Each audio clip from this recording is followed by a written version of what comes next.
the dirt. Look at the rust. This is what we are told the Crusades looked like. Religious fervor, martyrdom, men dying for an idea. Now, look at the balance sheet. In 1119, 9 French knights swore an oath, the poor fellow soldiers of Christ. Their brand was poverty. Their logo was 2 men riding a single horse because they couldn't afford 2. It was a lie. Or, rather, it was a marketing strategy. Within 2 decades, these poor soldiers didn't just own horses. They owned the ports the horses shipped from La Rochelle. They owned the ships. They owned the farms that fed the horses, the vineyards that supplied the wine for the mass, and the castles that guarded the roads. This wasn't a religious order. It was a vertically integrated conglomerate. Historians treat the Knights Templar as a military unit. That is a failure of forensic accounting. The military wing was just the security detail. The real operation was a multinational sovereign wealth fund. To understand the Templars, you have to stop thinking about religion and start thinking about logistics. The Crusades were not a holy war. They were a massive capital expenditure. Europe was long on violence and short on land. The Middle East was a high-risk, high-reward emerging market.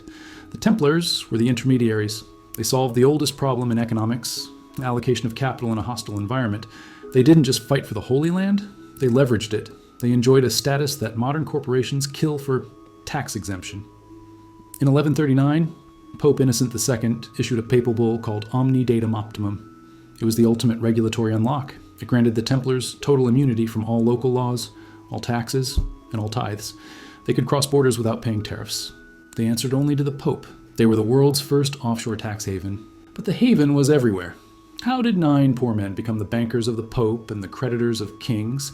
How did they scale from a startup in Jerusalem to an organization with a GDP larger than France? They didn't do it with swords. They did it with a piece of sheepskin.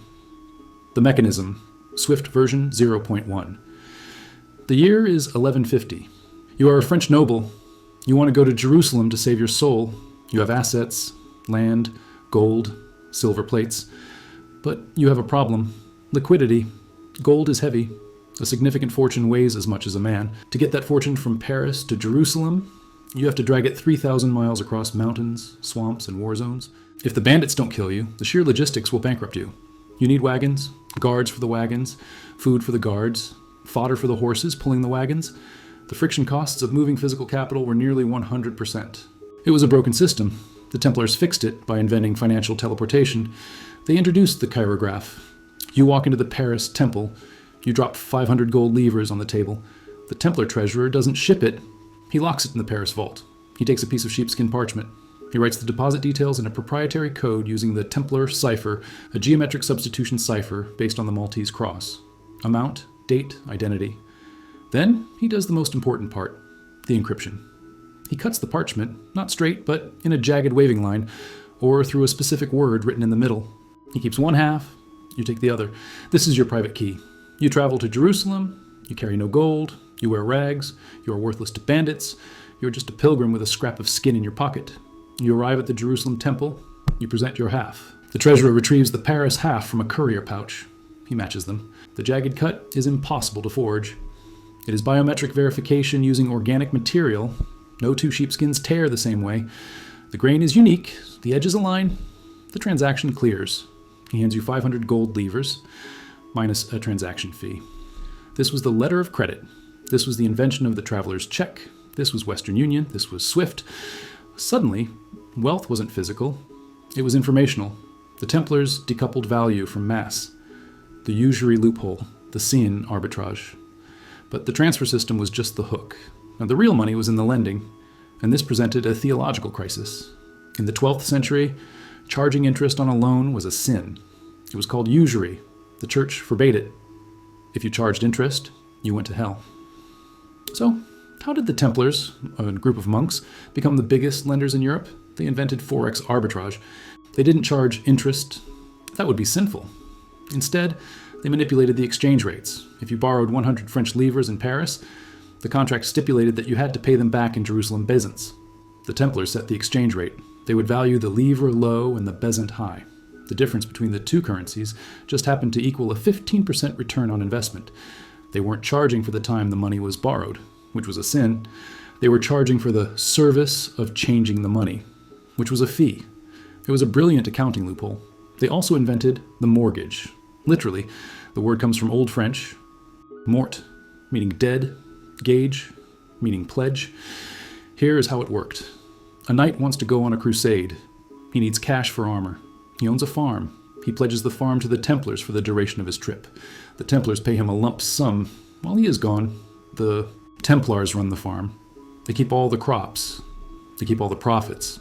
They keep the rent. This income does not count toward paying off the loan. If the knight dies, the Templars keep the farm. If the knight returns, he has to pay back the original principal to get his farm back. The pledge was dead because the asset generated no value for the owner while it was held by the bank. This allowed the Templars to acquire massive real estate holdings for pennies on the dollar. They were the first institution to weaponize distressed assets. The bottleneck, too big to fail. Success is a crisis management problem. The Templars solved the problem of poverty so effectively that they created a more dangerous problem: liquidity saturation. By the late 13th century, the order wasn't just wealthy, they were economically obese. They owned 9,000 manors across Europe. They managed a fleet of ships that rivaled the Venetian navy. They employed 7,000 uniformed personnel. They were the primary treasurers for the kings of France and England. They were a supranational corporation operating with total sovereign immunity inside the borders of desperate, debt-ridden nations. Then, the market crashed. In 1291, the city of Acre fell, the Holy Land was lost, the Crusade asset class hit zero. This should have been the end of the Templars. Their mission statement was the protection of pilgrims in Jerusalem. Without Jerusalem, they had no product. They were a logistics company with nowhere to ship. But corporations don't die just because their original purpose vanishes. They pivot. The Templars retreated to Paris. They consolidated their holdings. They took all that capital, all that gold, and all that logistical expertise, and they turned inward. They effectively became a hedge fund squatting in the center of the French capital. The Temple in Paris wasn't a church. It was a fortress. It was a terrifying, distinct zone of economic exclusion. Inside the walls, the Templars held the reserves of the French treasury. They managed the accounts of the nobility. They were the only competent administrators in a kingdom run by hereditary amateurs. This created a fatal friction. On one side of the wall, you had the Templars, disciplined, solvent, and sitting on a mountain of appreciating assets. On the other side, you had King Philip IV of France, Philip the Fair. Philip was a man who was technically the absolute monarch, but financially destitute. He had funded wars with England that he couldn't afford. He was facing a liquidity crisis that threatened to collapse the French monarchy. He tried the standard trick of failing economies, debasement. He took the silver coins of the realm and melted them down, mixing in cheap copper. He mandated that the new, worthless coins had the same value as the old ones. It caused hyperinflation. The people of Paris rioted. The currency was worthless. The price of bread skyrocketed. The rioters surrounded the king's palace. Philip had to flee. Where did he hide? He ran to the temple. The Templars opened their gates and protected the king from his own angry people. But while Philip was hiding inside the Templar vault, he saw something that sealed their fate. He saw the piles of silver. He saw the gold. He saw the ledger books detailing exactly how much money he owed them. The Templars thought they were untouchable because they were the bank. They forgot that the bank only exists at the pleasure of the guy with the army. They had become the bottleneck in the king's cash flow. And in feudal economics, you don't clear a bottleneck with negotiation. You clear it with violence. The vampire pivot, the default. The solution to the king's insolvency was simple, brutal, and thoroughly modern. If you cannot pay your creditor, you must destroy the contract. If you cannot destroy the contract, you must destroy the creditor. King Philip IV didn't launch a religious inquisition. He launched a hostile takeover, but he had a problem. The Templars were protected by the Pope. To attack them was to attack God. So Philip did what any aggressive CEO does. He installed a puppet board member. He engineered the election of a French Pope, Clement V, and moved the papacy to Avignon, within striking distance of the French army. With the regulatory body neutralized, Philip prepared the raid. On the morning of Friday, October 13th, 1307, the trap snapped shut. It was a masterclass in logistical coordination.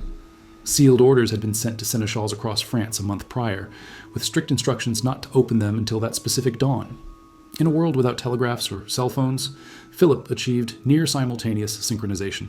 At daybreak, his agents kicked down the doors of every Templar residence in France. This wasn't an arrest, it was an asset seizure. The charges were designed for a systematic PR damage, moral depravity, idol worship, blasphemy, and grotesque rituals involving animals designed to revolt the public. Philip's lawyers knew exactly what they were doing. They didn't need to prove the Templars were bad bankers. They needed to prove they were heretics. Under medieval law, heresy was the only crime that allowed the state to confiscate property and annul debts. If the Templars were holy men, Philip owed them a fortune. If the Templars were heretics, Philip owed them nothing. The torture chambers were simply part of the auditing process. The knights were broken on the rack until they confessed to whatever the king's lawyers had written down. They confessed to worshipping a severed head called Baphomet. Forensic note: Baphomet was likely just a French corruption of Mahomet. Propaganda used to paint them as secret Muslims. They would have confessed to inventing the plague if it meant the pain would stop. With the confession secured, the legal framework for the default was complete. The Grand Master, Jacques de Molay, was dragged out to a small island in the Seine in 1314. He recanted his confession at the last moment, screaming that the order was innocent. Philip burned him alive. As the flames rose, the king wasn't watching a man die. He was watching his national debt evaporate. The order was dissolved. The assets were nominally transferred to the Knights Hospitaller, but the liquid cash, the gold, the silver, the operational capital, vanished into Philip's war chest. The world's first multinational corporation didn't fail because of market forces. It failed because it forgot the golden rule of sovereign wealth. Never lend more money to a king than you can afford to lose, unless you have an army bigger than his. The Templars had the gold, but Philip had the sword. In the end, the sword always dictates the exchange rate. The synthesis. The Templars were not martyrs. They were a prototype. They proved that capital doesn't need to be physical to be real. They proved that trust is a more valuable commodity than gold. They built the operating system of modern finance: international transfers, checks, safe deposit boxes, and pension funds 500 years before the rest of the world caught up. But their failure is just as instructive as their success. The Templar model revealed the fundamental tension of capitalism. Financial innovation always moves faster than political control. For a brief window, the bankers run the world because the kings don't understand the math. But eventually, the kings figure it out, or they get jealous, or they get broke, when a financial institution becomes larger than the state that hosts it. A correction is inevitable. We see it today. Look at the battle over cryptocurrency, and look at the regulatory crackdowns on big tech. It is the same fight: the state versus the network, the sword versus the ledger. Philip IV didn't kill the idea of banking. He just nationalized the profits. The treasure of the Knights Templar isn't buried in a pit on Oak Island. It isn't hidden in a secret vault under the Vatican. It is hidden in plain sight.